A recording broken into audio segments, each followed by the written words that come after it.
on the next episode of Sips, Suds, and Smokes. Yes. Woohoo! Exactly. Today we're going to be spring cleaning. Oh, sorry. I meant this. I was just so used to hitting the other button when you said cleaning. I was triggered. Right, you were triggered. Yeah. Okay. Yeah. Can we get over your PTSD now? Yes, we're fine. We're good? Yeah. Okay. We're going to be spring cleaning our cellar today, folks. It's musty. We've got a lot of things in there that are either ready or past ready. Way past ready. To be opened. So today we've each picked a few beers to open and try. I don't know what Dave has picked, and he doesn't know what I have picked. We're going to reveal them as we open them, and then we'll taste, discuss, and rate them. Woohoo! Good old boy Dave, why don't you give us the SUDS ratings for today? We'll be discussing... We'll be right back after this break.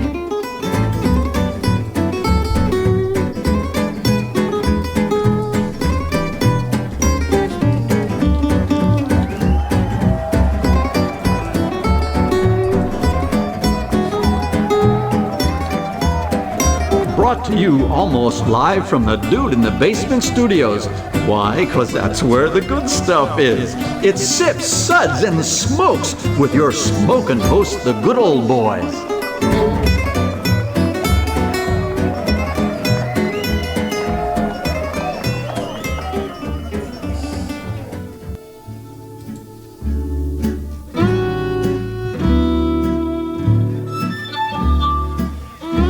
Suds, suds, suds. It's time for more suds.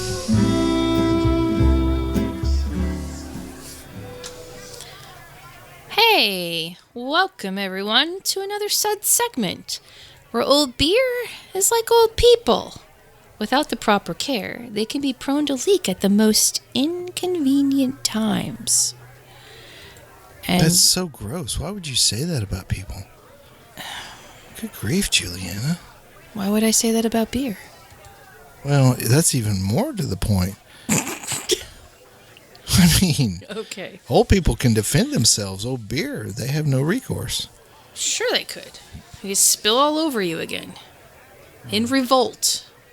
Anyways, Revolting.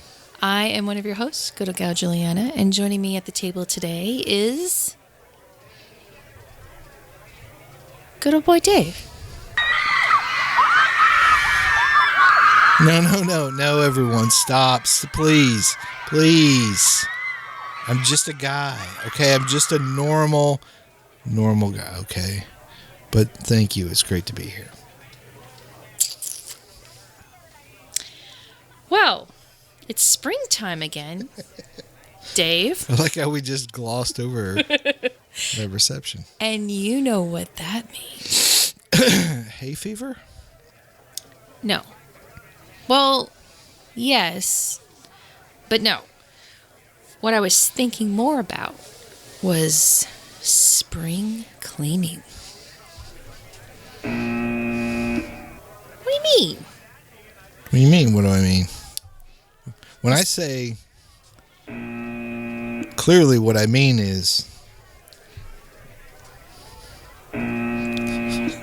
I think you just like to press buttons. oh, I'm pushing buttons. I'm definitely a button pusher. Yes. Well, what I know about you, good old boy Dave, is that you do not like cleaning. In fact, you hate cleaning. I hate cleaning everything, including myself. There's that.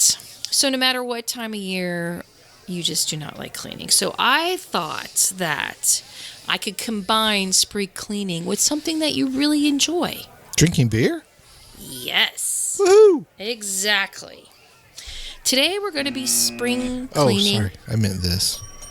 I was just so used to hitting the other button when you said cleaning. I was triggered. Right, you were triggered. Yeah. Okay. Yeah. Can we get over your PTSD now? Yes, we're fine. We're good? Yeah. Okay. We're going to be spring cleaning our cellar today, folks. It's musty. We've got a lot of things in there that are either ready or past ready. Way past ready. To be opened. So today we've each picked a few beers to open and try. I don't know what Dave has picked, and he doesn't know what I have picked. We're going to reveal them as we open them, and then we'll taste, discuss, and rate them. Woohoo! Good old boy Dave, why don't you give us the SUDS ratings for today? We'll be discussing and rating these beers with our SUDS ratings, plus our signature belching sounds, patent pending.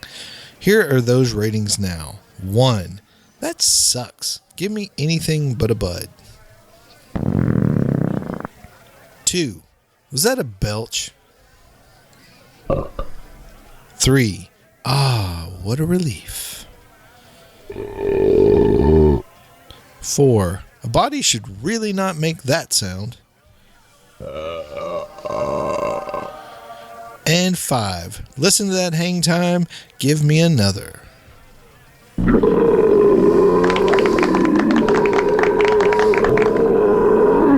For those of you new to the show, that's the best one. Okay, let's get to the beer. Good old boy Dave, what is your first pick out of this cellar? Okay, so I think this beer, and I'm sorry that I did not write the year on it on the bottle as I'd like to, but it is the Tart Cherry Berliner Weisse from North Coast Brewing in Fort Bragg, California. Now, when this first came out, when we first tried it, we kind of went crazy for it. We were trying to buy all the bottles that we could get. Yes. And back then, like 2018, 2019, I think is where it probably fell. We couldn't get a lot of North Coast here, like other than some of the more basic stuff, like Old Rasputin and stuff. So we'd have to go to Kentucky and look around and things. There was even a restaurant here locally, though. They loved it so much that they were getting their distributor to get them every allocated keg in the region, like even trying to steal them from Kentucky and stuff, so they could have it on tap constantly at their restaurant, at the bar. So 4.1%. Berliner Weisse, it's a German style. It's a very light, slightly acidic style. Usually it's paired with a fruit syrup or something, but now people are really putting the fruit directly into the beer for quite a while. So they use Michigan cherries in this beer, and I don't know, tell me what you think. It's like enchantingly good.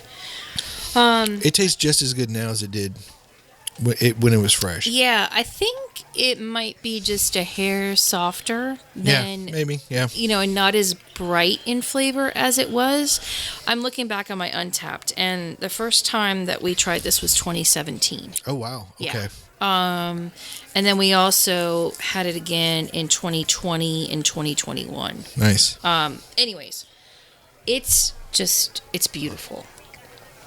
Berliners themselves, if they're done well, are really great, to me, a springtime beer. Mm-hmm. I mean, an anytime beer, really, if you get down to it. But just reminds me of spring because they're crisp, they're light, they're refreshing, they're not heavy at all, and just very easy. And the incorporation of cherry into this is just like the chef's kiss. They just go so well together. Yeah. The tartness that you can get from the cherries, as well as the tartness of the Berliner Weisse, it's a perfect match. Agreed. And this is just a stunning beer. And this one has been refrigerated the entire time. It was, when we say cleaning out our cellar, we have a beer fridge out in the garage, like most people in America do. So we count that as part of the cellar. And this one's been cold for the last 5-6 years, whatever it's been. Yeah. And I don't think it's fallen off at all. I think gorgeous. Maybe it's better. Yeah. Yeah, it's gorgeous. We are going to rate this a 5.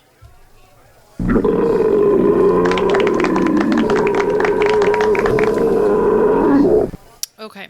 Speaking of fruits, my first pick, when I looked in the cellar, and by cellar I mean the one that we have in the house, because we have a cellar in the house as well as a cellar in the garage. Mm-hmm. And as soon as I saw the cap, I got really nostalgic and decided to pull this one out. This is the Blueberry Origins from Cricket Stave Artisan Beer Project in Denver, Colorado. Nice. This is a burgundy sour ale that is aged in oak barrels with blueberries. This is 7.5% ABV, and this was bottled in December of 2015. Dude. Okay. Yeah. So back in the day, we spent a lot of time going back and forth to Colorado, and we would drive out there a lot. We would fly too. But when we drove, we made sure that we brought back a lot of what Denver had to offer and the surrounding environs, Sure. from our trips. And we would go to Crooked Stave every time we were there. And it was always such a treat because everything that they had on tap was just gorgeous. And even gorgeous. like when, because I'm pretty sure North Carolina was getting Crooked Stave before Tennessee was. Yeah. So even later on when we would go to Asheville, which is a lot closer, if we saw something cool from Crooked Stave, we would pick it up then too. But for this beer to be almost 9 years old, it is gained another level of depth to the flavor and the complexity, in my opinion. It has. The blueberries really taste fresh in the mouth. There is some balsamiciness that you would expect from a burgundy sour. Sure. The color is gorgeous too. It's that really beautiful dark red with like a hint of, bluish purple. Almost like to a it. deep purple to me. Yeah, it's really like deep plum juice kind of. Yeah. Yeah.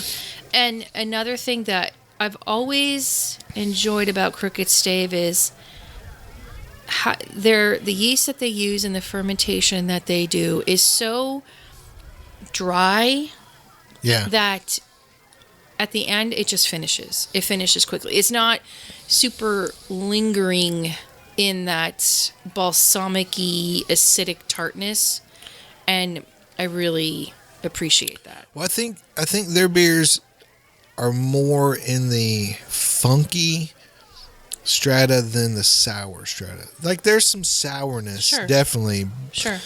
But that's really not the main component of the beer. It's the funk, like a little bit of hay, a little bit of the weird barnyard characteristic that comes out in it that really that's where those cultures are really that they use are really bringing out those different flavors to me.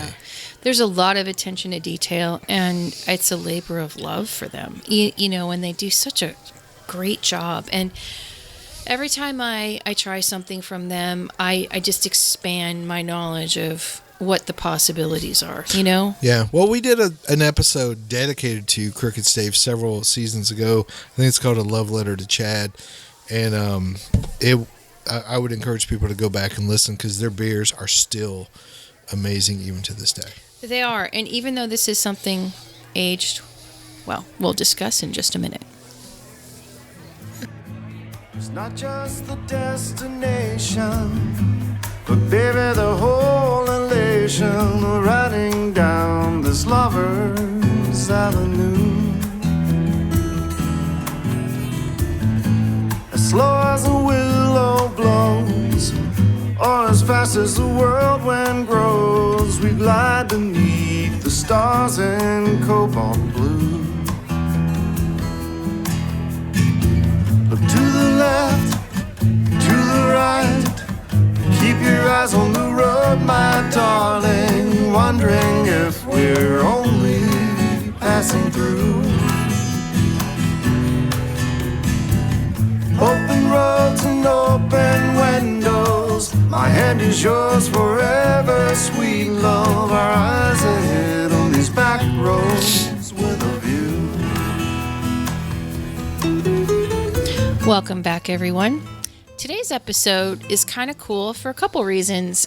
First of all, good old boy Dave and I are the only ones manning the microphones today.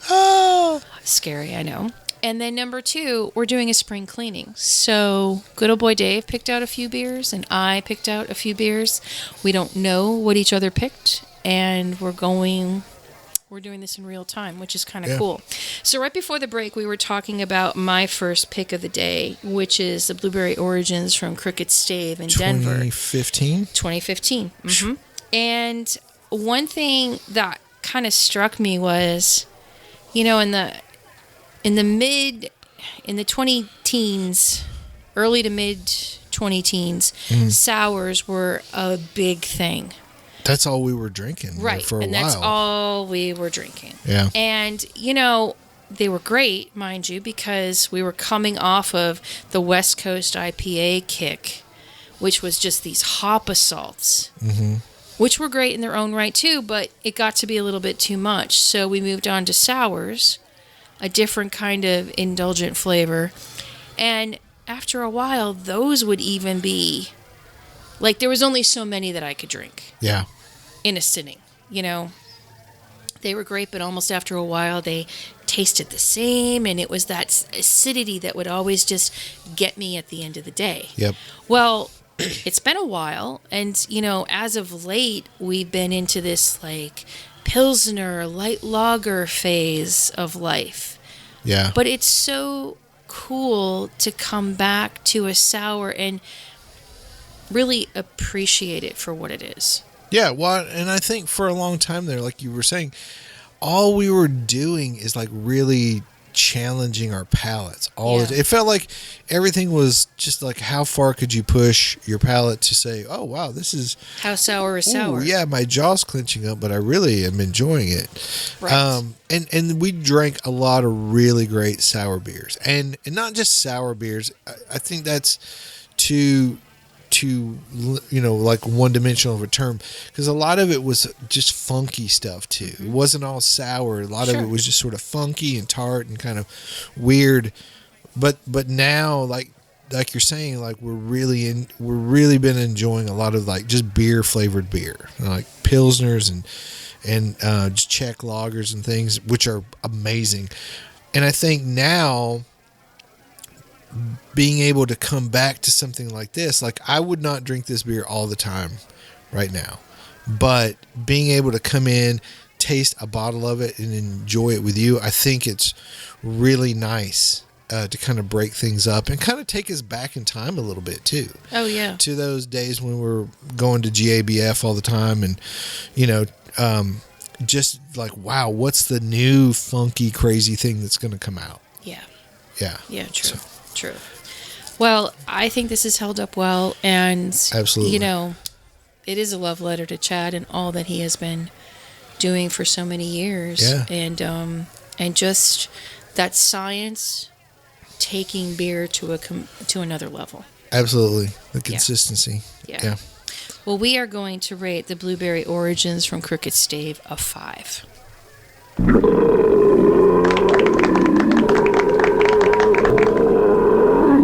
Call me Chad. All right.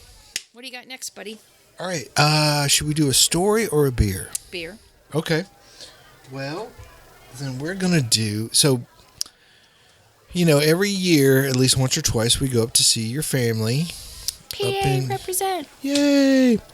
So, a few years ago, in 2019, we went to Hawley, PA, and visited Wallenpaupack Brewing Company. Named after the Lake Wallenpaupack. Yeah. So if you grew up in like the Scranton, Oliphant, Troop, Dunmore, Carbondale-ish area, obviously, you know, laking was a summer thing. Sure. And there were 2 lakes that my family would go to a lot. One was Lake Winola, which was a bit smaller, and the other one was Lake Wallenpaupack. Which was bigger. Mm-hmm. Which was bigger. And my couple of my uncles and my grandmother had a little lake house. And so we would all gather a couple times over the summer, have little family reunions, blah, blah, blah, there at Lake Wallenpaupack. So it's very near and dear to my heart. Yeah. Anyways, what did you bring from Lake Wallenpaupack? Or what did you So this is the 2019 Tequila Barrel-Aged Gose. Oh. And it's a 4.2% beer.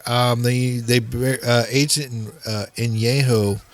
I probably said that wrong, but Añejo yayo tequila barrels, which is like the lesser aged barrels, I think. And so because I think there's Blanco, Añejo, and then Reposado, if I'm not mistaken. And so Añejo is sort of the middle.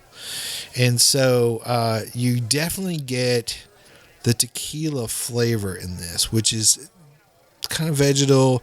Definitely, it has nothing tastes like tequila except tequila. And a Gose, to me, is a very good beer to complement that flavor because it's sort of light, kind of salty, a little acidic. I think there's some lime in here. Basically, they've made a margarita. Yeah. A beer garita. Mm-hmm. So what do you think about it, though? And this is well done. On the aroma, you can you can smell the lime. You can smell some saltiness to it. And that just draws you in. And yeah. I mean, would I even consider this a beer? I'm almost hesitant in a way. Like, the devil in me is saying, no, this isn't a beer. This is a drink. It's got a cocktail component to it. Yeah, it does have a good cocktail component to it. But I think that makes it appeal to people who maybe are not looking for, an IPA or, a stout or something. Oh, like sure. This is a good warm weather beer. It is. Oh, for sure. And you can't say that about a lot of barrel aged beers. No. Honestly. No.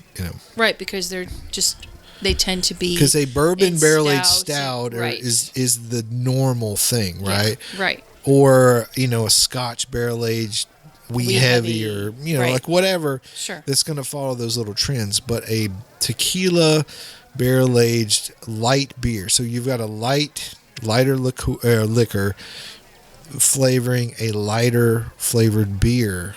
I think it lends itself to warmer weather. Oh yeah. Not a lawnmower beer by any means, but it's only 4.2%. So you're getting a lot of depth of flavor for not much alcohol, I think. Yeah, you are. And if you think about it, they were doing this early on compared to the breweries now that are trying to make cocktails. Different kinds of beer or different kinds of barrels, but also, to your point, like cocktail inspired. Yeah. Yeah. Yeah. I think this is great. And it's held up well. Yeah. Yeah. Yeah. Okay. Well, we are going to rate the Tequila Barrel Aged Gose from Wallenpaupack Brewing in Hawley, PA. We're going to rate it a 4. Woo! Hawley! Okay. So now my next beer, we are going to go into the Belgian side of things.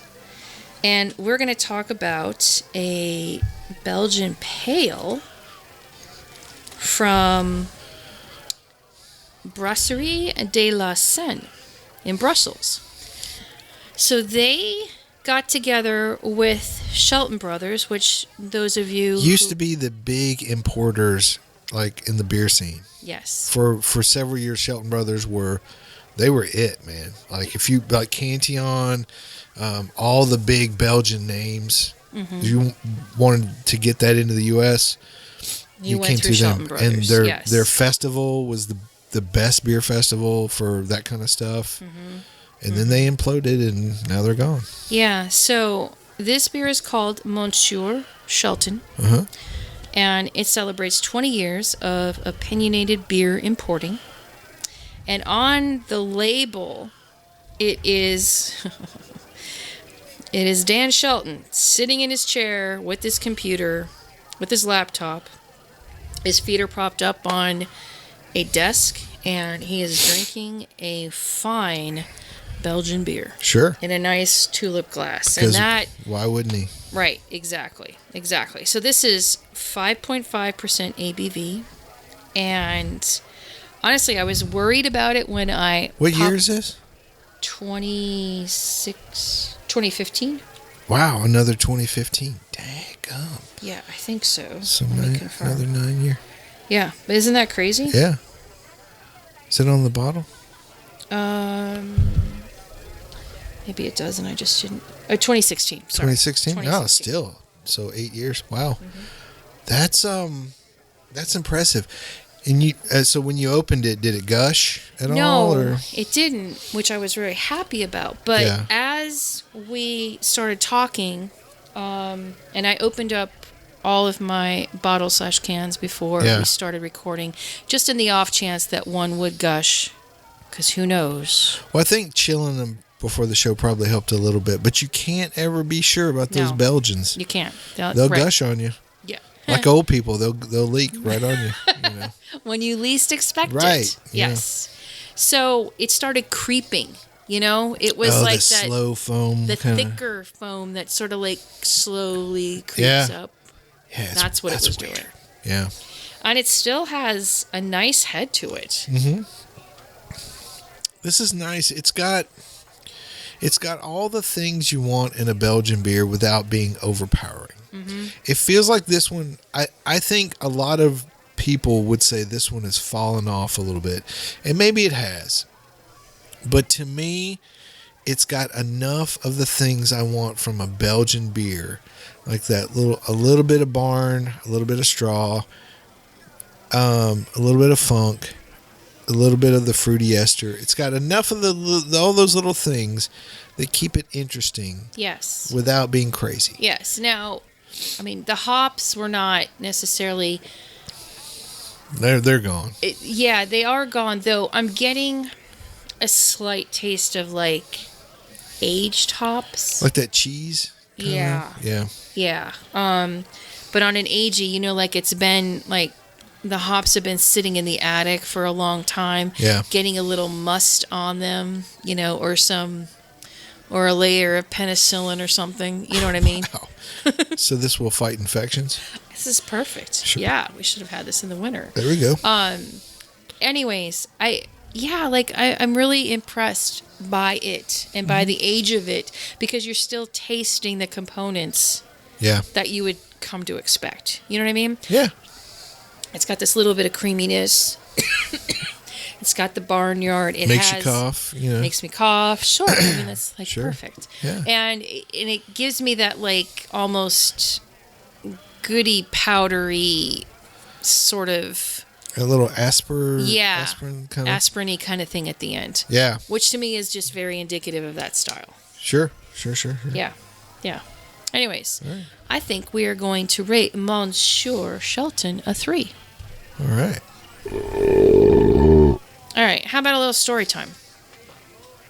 Okay. So in the category of proud to be a Tennessean, Oh, boy. from WSMV Channel 4. Ooh, So that's local the news. local NBC affiliate. Tennessee House just passed a bill that let me get the exact wording right. Bill that would make first cousin marriage illegal in Tennessee passes, What? but not without a fight. Without a fight. 2 Republican lawmakers voted against making it illegal. This is from David Smithson. Wrote this, so good job, David. Okay. The crux of the story is that in 2024, Tennessee finally decided that first cousins should not marry each other. It had to happen sooner or later. Don't worry, Pennsylvania will get there at some point. So up to this point, it's been cool for you to marry your first Well, cousin. I don't know that it's been cool, but I don't know that it's technically been illegal. So in Tennessee's never-ending crusade to fight child birth defects and things of that nature, they finally decided to pass a law that would say your uncle daddy will no longer be able to be your uncle daddy, and your sister wife, they didn't say brother and sister marriage. They just said first cousins. So maybe second cousins and third cousins are still on the table, but definitely first cousins will not be able to marry in Tennessee. So if you are wanting to marry your cousin, your first cousin, you're going to have to move to Alabama. Okay, that's what it is. Now, the one guy who fought the law was like, hey, look, you're doing this so that inbreeding will not cause birth defects. But you're infringing on the rights of two male first cousins who might want to get married because they're not going to inbreed and cause birth defects. So that was his whole argument, which, okay, that's fair in a way. Yeah. But I'm like, if you're in the entire wide world, if your one true love is your first cousin, I mean, couldn't you just live together? Yeah, but in this day and age, it's okay to get, I mean... But is it? I guess it's not, though. But then again, I don't know. I say all that, but then I think, love is like coffee creamer, right? There's a lot of different flavors. Most of them are gross. Okay? So what, you're saying love is mostly gross? Yeah, look at the internet. Okay. And reality TV. Well, there's that. Yes. Yeah, go on Instagram, see what you find. Okay. I don't know if that's really love. But anyways, so, in Tennessee, if you're a first cousin, you can't marry each other. Wow. What about Pennsylvania? Can you marry your first cousin in Pennsylvania? I guess so. I don't know. I bet you can. I bet you still can. I don't know if it's I'm very common. I'm putting money on that you can marry your first cousin in Pennsylvania. I don't have any money. Yeah. I don't know. Do you have any first cousins? Yeah. Have they married each other? No. Are they dating? No. Dude. No. All I'm right. not like that. Why don't we just drink a beer? Yes. Why don't we just drink a beer? Okay. Good old boy Dave. What do you got next? Okay, so this one's not that old. Okay. But I wanted to go ahead and get it out of the cellar. You wanted to get it out of the cellar. Was it hurting you in some way? It's probably going to hurt us here in a few minutes when we drink it. Great. I'm pretty sure this is a 2023. This is from Boulevard Brewing. Okay. Where are they at? Kansas City? Yeah. Yeah. This is the Churro Grande limited release. I think this is a large barrel-aged stout. Oh, lovely. Yeah. It smells barrel-aged. This is... Actually, well, it's quite sweet. It's very smooth. I can taste the cinnamon. Yeah. I think, Lots of cinnamon. With churros, I mean, that's the major flavor component. Whew, just, golly, this is sweet. Yeah. I was trying to be nice. Yeah. Don't be nice. It does taste like a churro. Like, I'm getting the dough, and I'm getting lots of cinnamon sugar that they sprinkle on top of it. I don't know if letting this sit longer would have made it better. We'll be back in just a minute with more. Hachi Machi. It's not just the destination, but baby, the whole elation of riding down this lover's avenue. As slow as a willow blows, or as fast as the whirlwind grows, we glide beneath the stars in cobalt blue. Look to the left, to the right, keep your eyes on the road, my darling, wondering if we're only passing through. Open roads and open windows, my hand is yours forever, sweet love. Our eyes ahead on these back roads with a view. Welcome back, everyone. So today's episode is kind of special because good old boy Dave and I are the only ones manning the microphones. But also, we're doing a bit of spring cleaning from our cellars. Getting rid of some of that old stanky beer. Or in this case, Some not so old stanky beer. what we were starting to talk about before the break was the barrel-aged Churro Grande from Boulevard. It's a 2023 barrel-aged imperial brown ale. It's about 12. With cinnamon and natural flavors. There's nothing natural in this beer. Yeah. It's at 12%. 13.5%. 13.5%. That's what it says on the bottle. Sugary mess of a beer. So here's the deal. This thing was, okay, so 13.5%. It's barrel aged. You could probably age this, but it's not, I don't know that this is going to be anything, because the sweetness is not going to go away over time. It is super sugary sweet. I don't know. I don't think that's... I don't know that anything is really going to change. Maybe the vanilla will fall off, and maybe some of the cinnamon will fall off. But honestly... It's kind of boozy, so maybe some of that would smooth that. It's more boozy than anything. It's boozy sweet. Yeah. This is like one of those cocktails like you get downtown Nashville if you're in a bachelorette party. Yeah. Like a shot. It's a lot. Yeah. It's a lot. But I also get the doughy flavor. Like if you're going for a churro, yeah, this is legit. They nailed it. Like if you're going to rate it as far as does it taste like a churro, 100%. Right, 100,000%. Now, it's just a boozy churro. Yeah. Is it a good beer to drink? Not from where I'm sitting.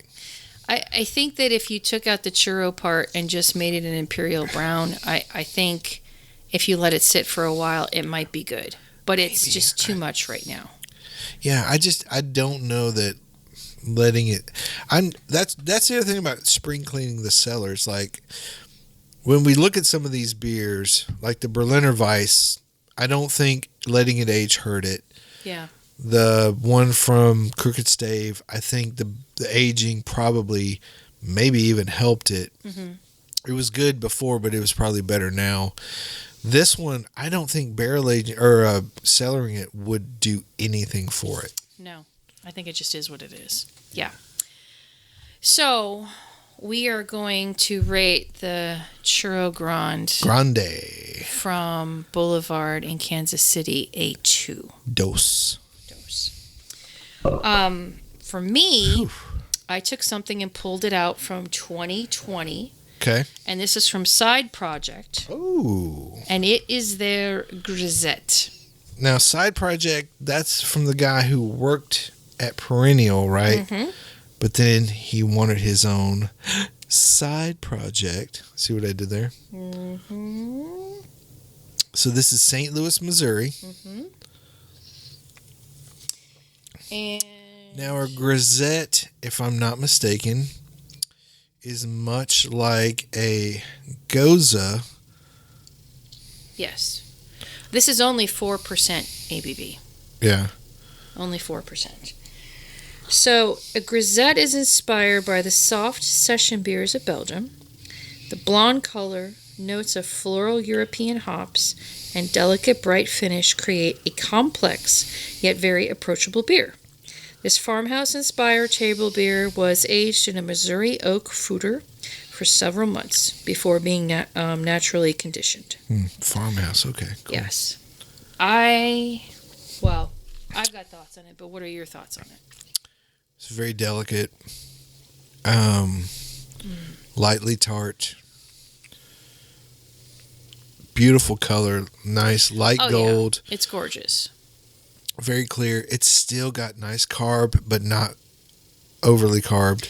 It's light bubbles on the tongue and effervescent, yes, I would say. Very effervescent. And when you pop them, you get this almost lemony citrus pop of flavor. Yeah. With a very light hay kind of background on it. But for 4% ABV, this is substantial. Meaning there's a nice amount of flavor in this. Yeah, nothing's fallen off here. I mean, I think all the components are still there. And, so this is 4 years old. Everybody says 5 years is the window, that you want to stay within for cellaring beers.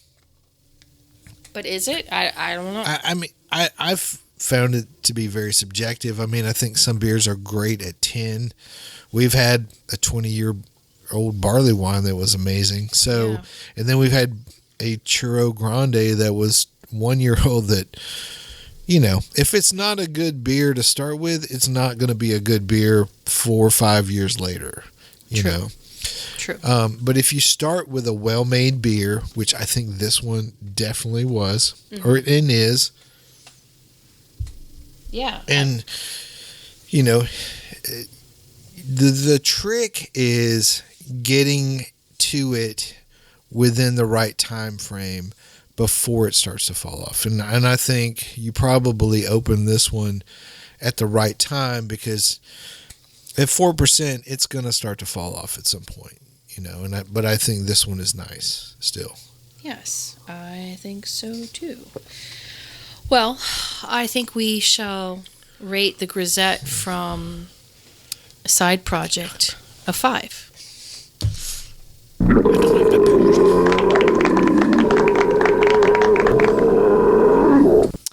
Well, cool. So, good old boy Dave, what do you have next? Well, I have to open it because I was hoping you would talk about your other beer a little more. This is why we don't have shows with just the two of us. Oh, whatever. So, tell me, Juliana, what year did you go to Poughkeepsie and visit Plan B the first time? Oh, gosh. When you brought all those beers back? I'm going to say that, oh gosh, 2018, 2017? Do you have a beer from? I think it was Plan B? I'm gonna say it was 2019. I think that's when you went. Okay. But this is Bloody.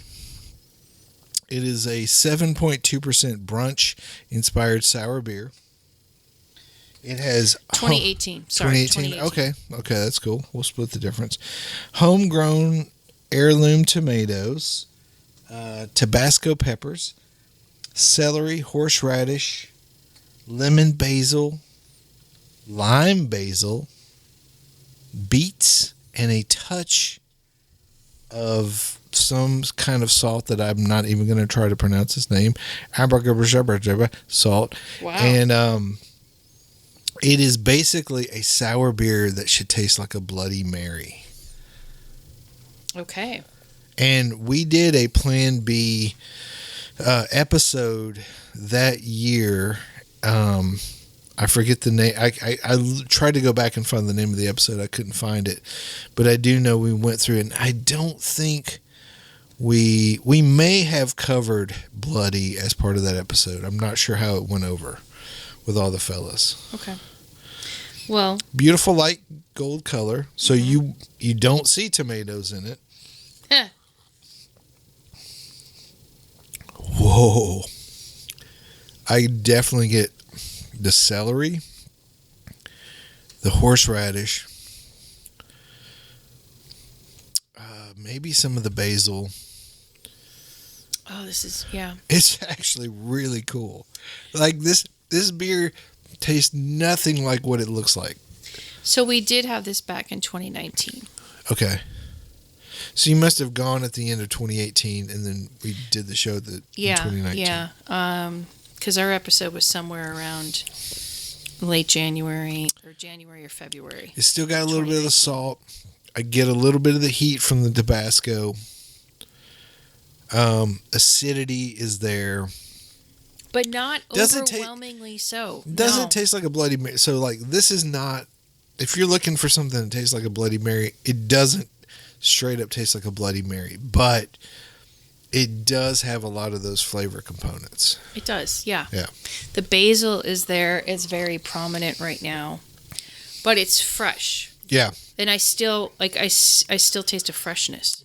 So this is another one that I kept cold the whole time. So I do think for some beers and some of the components, you definitely get a better result if you keep it cold versus cellaring it at room temperature. I think this would be a different story if this beer had been kept at room temperature. Oh yeah, no doubt.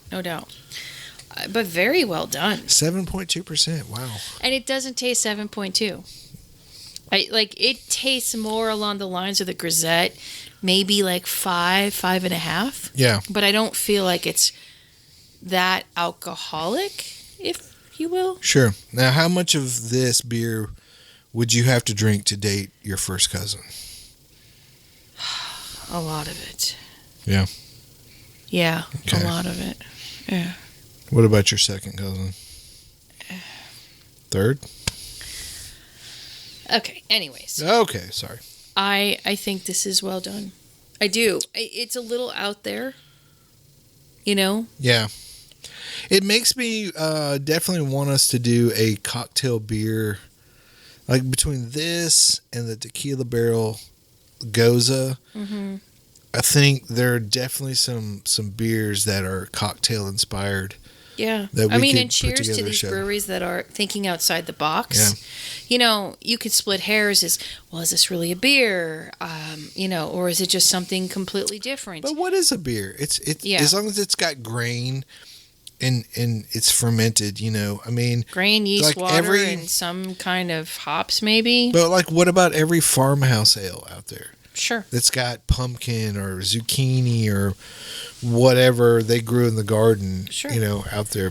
I mean, you could Because that's say what these guys do, right? And you could say that these herbs have the astringent or, you know, the qualities of hops and precursor to hops. So it's like a gruit, Yeah. almost, maybe, you know? Really good. Really good. Yeah. What do you think about this beer? What would you rate it? I'm going to say a 3. Yeah. All right. Now, the next beer that I have should not come as any surprise for anybody who has ever listened to Oh, anything boy. that I have said about beer of the last so many years. Bob, we love you, Bob. Yes. You are the best, Bob. So, this beer is a collaboration between Saint Somewhere, may they rest in peace, from Tartan Springs, Florida, since they no longer exist, and Jester King in Austin, Texas. Oh. This was brewed in collaboration, and it was brewed in Austin with local orange blossom honey. Ooh. Both Jester King and Saint Somewhere, a.k.a. Bob, are sticklers for tradition. Open fermentation, wild yeast, simple grain bills, even down to the packaging. The beer is following in the footsteps of those we most admire. It is, why I pulled this out is it's spring, and currently right now I'm in Lent, and the feeling of kind of rebirth, and then also of, I guess bees are kind of a part of my heritage. Well, bees And- come out in the spring, too. Well, right. But, you know, honey is part of my heritage, bees are part of my heritage, and the spring rebuilding, etc., that I thought this would be lovely to open up at this time. So,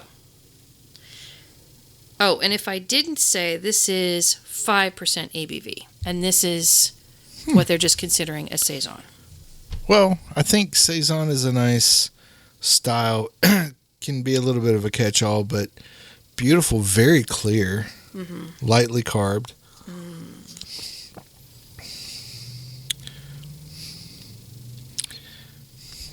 I'm guessing this one's fallen off a little bit because it's still nice, though. It's nice. It's interesting because I taste the honey on this. I taste the orange, like an orange flower. So floral orange as opposed to citrus orange, if that makes any sense. And the honey's there, though just the remnants of it, because I feel like it's re-fermented a bit in the bottle over the years. I'm going to say that this was a 2017, maybe? Although I could be wrong. Oh, I can't imagine that. Yeah. Okay. Yeah, it's probably on the bottom. Yeah, I think most of the ones we have are 2017. No, I like this. I think it's very easy to drink, and it's definitely retained some of the honey notes. Yeah. I think it's nice. Okay. Yeah, nice. Yeah, and nice. easy. Yeah. Nice. What would you rate it? I would say 3. Okay. Yeah. We shall rate the Saint Somewhere Jester King collaboration, and I'm going to butcher the name of it, but it is called Bouteille Vert. Booty?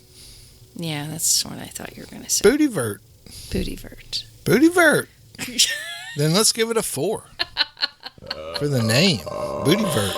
Okay, 4 it is for the name, not to be confused with marrying first cousins. Yes. Well, that is going to do it for today's episode. How cool is that? I think we did a great job. I think so, especially too. Me. But, I mean, I think you were great, too. Oh, mostly you. Yeah, yes. sure. Yes, Dave, mostly you. And I'm going to be honest, I had actually started pouring another beer because I thought we were just at the end of the second segment. So, well, yeah. Thank you for joining me today. Thank you for joining me and letting us dip into the cellar a little bit. Yeah, this was cool. Yeah. All right. This is good old Gal Julieanna. Keep on chuggling, and we'll catch you next time. Bye. We hope you enjoyed this episode. If you're listening to us online, do yourself a favor and tap Just tap it in. the subscribe button. Give it a little tappy. Tap, tap, tap-a-roo. The easiest way to listen to our show is to ask Siri, Alexa, Google, Uncle Larry, or whoever it is that talks to you on your phone. Play podcast Sip Suds and Smokes. We love your feedback, and you can reach us at info@sipsudsandsmokes.com. Our tasting notes flow out on Twitter and Instagram with our handle @SipSudsAndSmokes, and our Facebook page is always buzzing with lots of news. You'll also be able to interact with the thousands, Millions and millions of other fans on those social media platforms. Do us a favor. Take the time to rate this episode if you're listening to us online. That's a big help to us, and we get to see your feedback as well. Come back, join us for another episode, and keep on sipping.